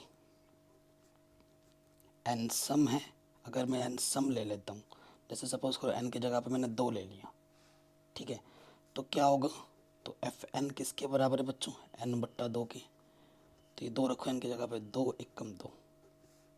तो देखो दोनों केस मैंने n का मान 1 लिया, n का मान 2 लिया, लेकिन मुझे आउटपुट मुझे मिला कितना 1 1। स्थिति अलग अलग है लेकिन रिजल्ट सेम मिल रहा है। तो ये क्या हो रहा है, ये क्या कि नहीं होगा, चूंकि 1 बराबर नहीं होता 2 के, परंतु f1 और f2 दोनों के दोनों मुझे 1 दे रहे, इसलिए ये एकाकी नहीं होगा। इतनी आसानी से बता रहा हूँ मैं आपको, ठीक है बच्चों, कोई दिक्कत नहीं है। अब आप एक चीज़ देखो, जब आप सम आपने विषम लिया, आपको क्या मिला, कुछ ना कुछ मिला, जैसे 1 लिया एन, आपको 1 ज़रूर मिला, आपने 2 लिया तो आपको 1 ज़रूर मिला। तो हर बार जब जब आप लोगे तो कुछ ना कुछ के साथ संबंध हो ही जाएगा, ठीक है, कुछ ना कुछ के संबंध हो ही जाएगा। आच्छादक के लिए आप क्या लिखोगे, आच्छादक के लिए आप क्या लिखोगे, वही लिख दोगे, चूंकि सहप्रांत का प्रत्येक अवयव, ठीक है, प्रांत के किसी न किसी अवयव से संबंधित है, इसलिए यह आच्छादक है, ठीक है। एकाकी तो नहीं है परंतु आच्छादक है, ये आपका उत्तर आ जाएगा।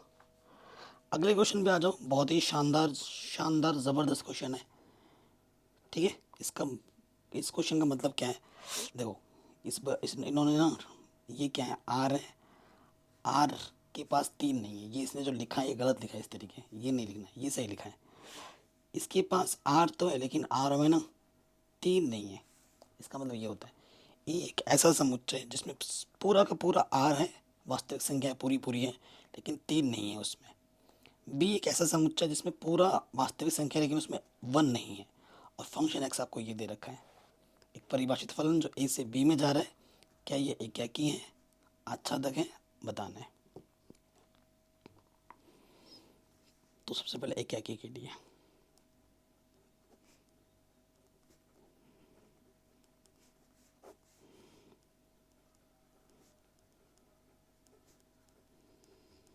यदि fx1 बराबर fx2 लेते हैं तो x1 बराबर x2 दिखाना होगा, यहाँ रखना है, तो x1 माइनस 2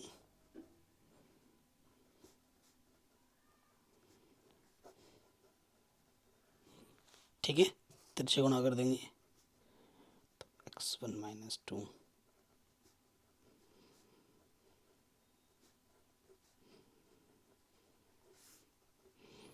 तिरछे गुणा करो, x1 x2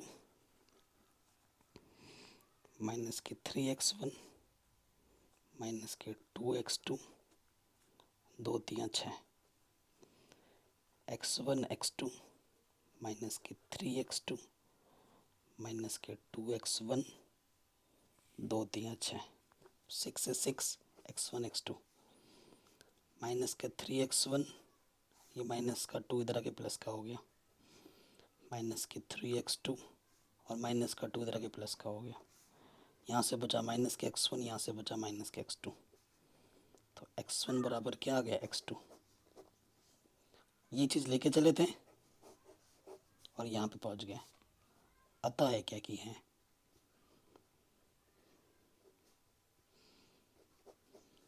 ठीक है। अब आप चिंतन कीजिए दूसरे वाले में। देखो ये ए है, ये बी है, ए के पास सब कुछ है, आर है ना, 3 को छोड़कर, और इसमें आर, इसमें 1 को छोड़कर सब कुछ है। ठीक है, तो आच्छादक के लिए क्या करते हैं,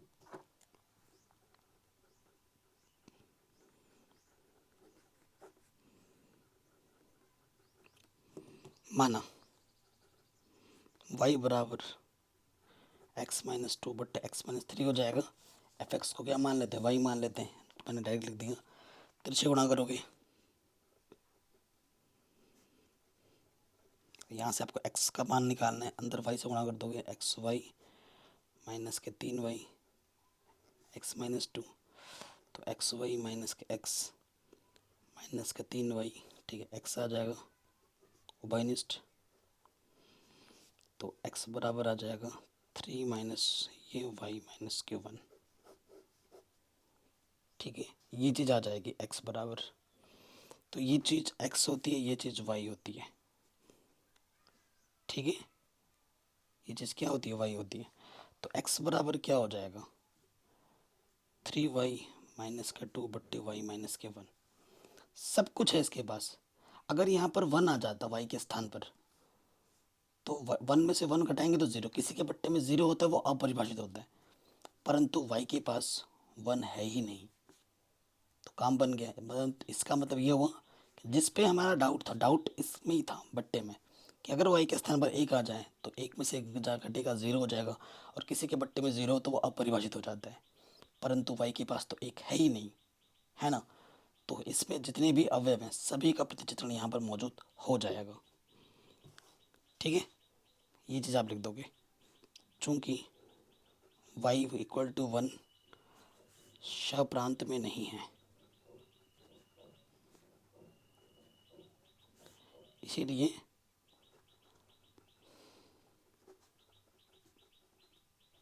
सभी अवयव का प्रतिबिंब, ये प्रतिचित्रण लिखना, प्रतिचित्रण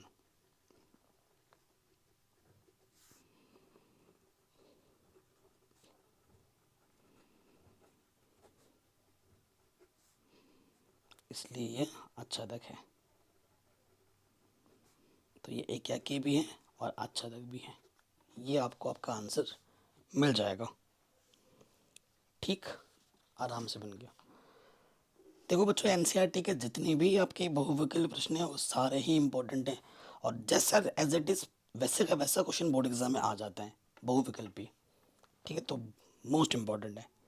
आपसे बोल रहे हैं ये जो फलन है सही उत्तर चुनना है, एक और आच्छादक है कि नहीं वो आपको बोलना है। मैंने स्टार्टिंग पे ही बोला था बच्चों, आपके बोर्ड एग्जाम के पर्सपेक्टिव से एक और आच्छादक मोस्ट इंपॉर्टेंट टॉपिक है, और इसी पे ही क्वेश्चन आते हैं बोर्ड एग्जाम में।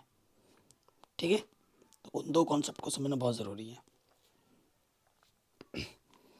एक है या नहीं है, आर से आर में जा रहे हैं, एक नहीं है, पता लग गया होगा आपको। जैसे 1 रखूँगा मैं, आर है ना इसके पास, तो सब कुछ होता है।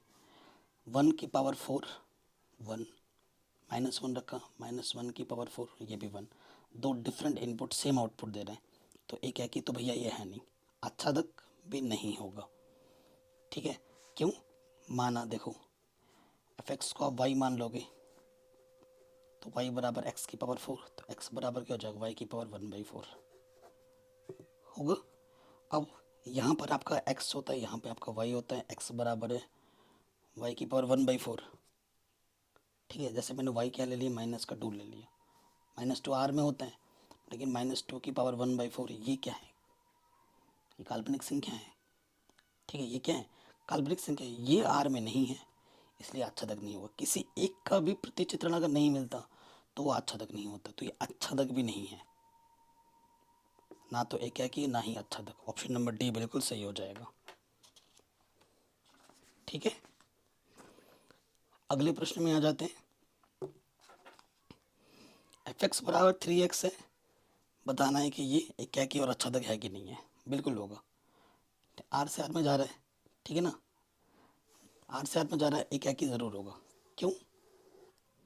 देखो, ये x होता है, ये y बराबर आपका 3x है, ये r है, ये r है।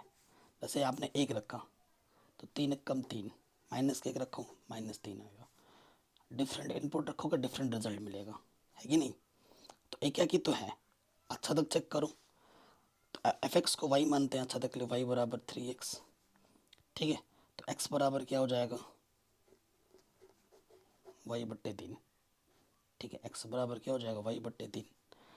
तो सही है। जैसे यहाँ पर कुछ भी रखोगे यहाँ पर आ जाएगा, जैसे 0 रखो, 0/3 0 होता है तो यहाँ पर उपस्थित है। माइनस रखो 1, -1 रखो तो -1/3। तो एक एक ही भी है और अच्छा तक भी है ये, ठीक है, एक एक ही भी है और अच्छा तक भी है। ऑप्शन नंबर पहला सही हो जाएगा।